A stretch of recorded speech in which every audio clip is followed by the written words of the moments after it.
Hello दोस्तों, मैं Jitendra Maurya, health and motivation speaker. दोस्तों मैं बताना चाहता हूँ आपको कि मैं भी एक फार्मासिस्ट हूँ जो काफ़ी दिन से मैं प्रैक्टिस कर रहा हूँ अपना ये सेंटर डाले हुए। लगभग मुझे हो गया, लगभग 1.5 साल से ऊपर हो गए मुझे अपना क्लिनिक खोले हुए। मैं काफ़ी अच्छी तरीके से प्रैक्टिस भी कर रहा हूँ, काफ़ी पेशेंट को मैं देखता हूँ डेली बाय डेली।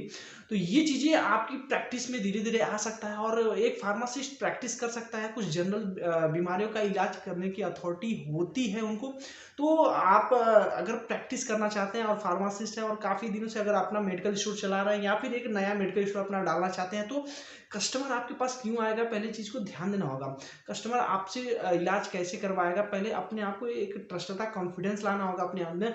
ये ऐसा कॉन्फिडेंस कैसे डेवलप होगा कि अगर कोई कस्टमर आपके पास आता है तो पहले उसको बैठाइए और उससे सारी हिस्ट्री लेने की कोशिश करिए। ना कि आप तुरंत कस्टमर से, कोई अगर मेडिकल स्टोर पर कस्टमर आता है तो आप तुरंत पूछ के उसके बताता है कि सर दर्द है तो तुरंत उठाते हैं डब्बा और सर दर्द की दवा काट के उठा के दे देते हैं। नहीं, ऐसा नहीं करना है। अगर आप प्रैक्टिशनर बनना चाहते हैं तो आपको बिल्कुल ऐसा नहीं करना है। कस्टमर को अपने पास बैठाना है, पहले उसके चीज़ों को समझना होगा, सिम्टम को आपको समझना होगा कि उसको दिक्कत कहाँ से आ रही है। उसके लिए आपको क्या करना होगा कि कस्टमर को बैठाइए। अगर सर दर्द है तो सर दर्द की पहले रीज़न हमें ढूंढना पड़ेगा, ना कि आपसे सर दर्द का दवा दे देंगे। अगर सर दर्द की आप बिल्कुल उठा के दवा दे देते हैं तो आप प्रैक्टिशनर नहीं हो सकते हैं, क्योंकि आपने तो नॉर्मल मेडिकल स्टोर वालों की तरह आप काम किए। क्योंकि जैसे ही कोई कस्टमर आया, आप सर दर्द की दवा को दिए और ऐसा कर दिए। ऐसे कंडीशन में क्या पेशेंट सही हो जाता है क्या? नहीं, बिल्कुल नहीं। क्योंकि अगर उसका नॉर्मली सर दर्द की दिक्कत है तो हो जाएगा।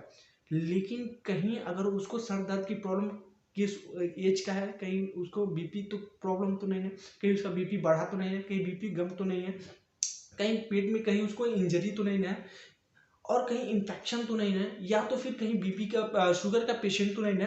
तो ये सारा कंडीशन आपको पहले पेशेंट की एक हिस्ट्री लेनी होगी। आप बीपी मेजरमेंट कीजिए, फिर उसके बाद से डिसीजन लीजिए। आप ये धीरे धीरे आपके प्रैक्टिस में आ सकता है। जब एक बार आप कस्टमर आपका जब ठीक होने लगता है तो आप धीरे धीरे आपका एक्सपीरियंस बढ़ते जाता है। जी हाँ, एक्सपीरियंस और आपका प्रैक्टिस बढ़ते जाएगा। आपकी ट्रस्टता, आपकी खुद का ट्रस्टता बिल्ड होती जाएगी और लोगों का भी आपके ऊपर ट्रस्टता बढ़ते जाएगा, जिससे कि लोग आपके पास आएंगे इलाज करवाने। और एक इससे क्या है कि आप अपनी धीरे धीरे करके अपनी स्किल, यानी कि अपने हर एक चीज़ को, प्रैक्टिस को भी धीरे धीरे करके बढ़ा सकते हैं। तो पहले चीज़ों तो कस्टमर की प्रॉब्लम को सुनिए, सिम्टम को समझिए, फिर उसके अनुसार को आप दवा को पिच करिए। ठीक है, ऐसे कंडीशन में। और अगर लगता है कि किसी चीज़ का उसकी जांच की रिक्वायरमेंट है तो इसके बारे में आपको भी डेली बाय डेली इसके बारे में पढ़ना पड़ेगा। और अपने नॉलेज को धीरे धीरे बढ़ाने के लिए कहीं ना कहीं आपको भी सीखने की जरूरत है, तो उसको आप एकदम बिल्कुल सीखते रहिए और अपने काम को आगे बढ़ाते रहिए।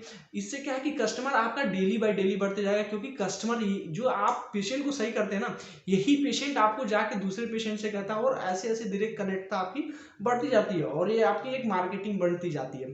तो इस चीज़ को आपको ध्यान देना है और अपनी चीज़ों को अपने तरीके से काम करने के लिए पहले आपको ट्रस्टता बनानी पड़ेगी कस्टमर से। और कस्टमर को थोड़ा सा समय दीजिए, ना कि कस्टमर जैसे काउंटर पर आया तुरंत तो उसको दवा दे के भगाए। नहीं नहीं, ऐसा बिल्कुल नहीं करना। एक उसको बैठने की जगह बनाइए और उसको बढ़िया से सारी हिस्ट्री लीजिए और सारा मेडिसिन फिर लिखिए आप। तो ऐसे क्या होगा कि कस्टमर को ये लगेगा कि हाँ, इन्होंने कहीं ना कहीं पढ़ाई किया है और मेरी बीमारियों के अनुसार हमें दवा दिया है। उसके कंडीशन में जब पेशेंट दवा खाएगा तो वो कहीं ना कहीं बेहतर उसको फील होगा और कस्टमर भी आपको बढ़ाएगा वो। तो आप ऐसा ही प्रैक्टिस करिए और अपने बिजनेस को आगे बढ़ाइए। Thank you so much. Video में पूरा बनने के लिए तहे दिल से बहुत बहुत धन्यवाद।